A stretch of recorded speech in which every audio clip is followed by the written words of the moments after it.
আজকের গল্প চাকরিহারাদের জন্য। গল্পের নাম বিনা মেঘে বজ্রপাত। 3রা এপ্রিল 2025। দিনটা শুরু হয়েছিল একবারই অন্যরকমভাবে।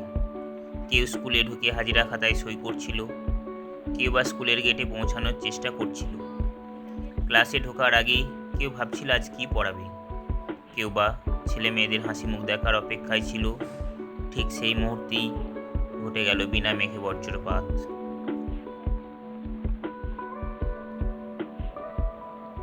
একটা রায়, একটা কলমের আঁচড়, আর মুহূর্তের মধ্যে সব শেষ হয়ে গেল। হাজার হাজার মানুষের সাজানো জীবন। চোখের সামনে স্কুলটা ছিল, কিন্তু আর ঢোকা হলো না।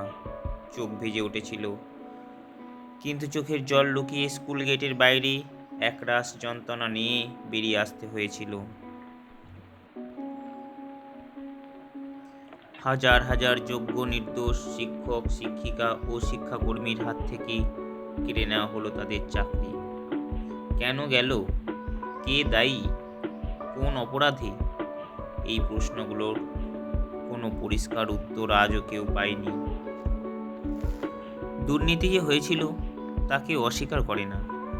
দুর্নীতির কিছুটা তো সামনে এসেছিল, তবু এক অদৃশ্য জাদুতে দোষী আর নির্দোষ দুজনেই এক হয়ে গেল। যাদের দোষ প্রমাণিত হয়নি, যাদের দুর্নীতির সঙ্গে কোনোভাবে নাম জড়ায়নি, তাদেরও রেহাই মিলল না। চাকরিটা হারিয়ে গেল। না, হারিয়ে গেল বলা ভুল, কেউ যেন কেড়ে নিল। প্রতিদিন চাকরিহারা শিক্ষকটি নিজেকে প্রশ্ন করে, আমার দোষটা কোথায় ছিল? কখনো মনে হয় সরকারের ব্যর্থতা, কখনো মনে হয় রাজনীতির নিষ্ঠুর দাবার বোর্ডে সে শুধুই একটা ঘুঁটি। কখনো আবার মনে হয় ভোটের অঙ্কে বলি দেওয়া হলো কয়েক হাজার নির্দোষ জীবন। নিয়োগকর্তা কমিশনও দায় এড়াতে পারে না, কারণ ভুলটা তার দপ্তর থেকেই হয়েছিল। সব চিন্তার শেষে এসে দাঁড়াতে হয় বিচার ব্যবস্থার সামনে। দুর্নীতি ছিল, আছে, দুর্নীতি থাকবে, এটা যেন আমাদের রাজ্যে, আমাদের দেশের স্বাভাবিক সত্য। কিন্তু সেই দুর্নীতিকে শাস্তি দেওয়ার দায়িত্ব তো বিচার ব্যবস্থা। যদি সেখানে অন্ধকার নেমে আসতে থাকে, তাহলে ন্যায়ের দরজায় যাবে কি? যারা কোনো দোষ করলো না, তাদের কেন শাস্তি পেতে হলো? ছোটবেলা থেকে আমাদের বিশ্বাস ছিল, আমাদের সংবিধান বলে একজন নির্দোষ কোনোভাবেই যেন শাস্তি না পায়। কিন্তু সেই বিশ্বাস একদিন ভেঙে চুরমার হয়ে গেল যখন দেখলাম একজন দুজন নয়, হাজার হাজার নির্দোষ মানুষকে একসাথে শাস্তি দেওয়া হলো, কোনো অপরাধ প্রমাণ ছাড়াই, কোনো ব্যক্তিগত দায় নির্ধারণ ছাড়াই। সেদিন শুধু চাকরি যায়নি, ভেঙে পড়েছিল সংবিধানের উপর গড়ে ওঠা একটা প্রজন্মের বিশ্বাস। একটা রায় যোগ্য নির্দোষ শিক্ষকদের অনিশ্চিত ভবিষ্যতের দিকে ঠেলে দিল, আর তারা দিনের পর দিন অপেক্ষা করতে থাকলো, সুবিচারের আশায়, সমাধানের আশায়। এরপর থেকে প্রতিদিন সকালটা শুরু হয় একটা প্রশ্ন নিয়ে, আজ কি কিছু হবে? ঘুম ভাঙে মোবাইলের নোটিফিকেশনে, চোখ আটকে থাকে স্ক্রিনে। হোয়াটসঅ্যাপ গ্রুপের পর গ্রুপ, কেসের পর কেস, জিজ্ঞাসার পর জিজ্ঞাসা। কেউ জিজ্ঞাসা করে আজ কোন বেঞ্চ, কেউ বলে আজও কি তারিখ পিছলো।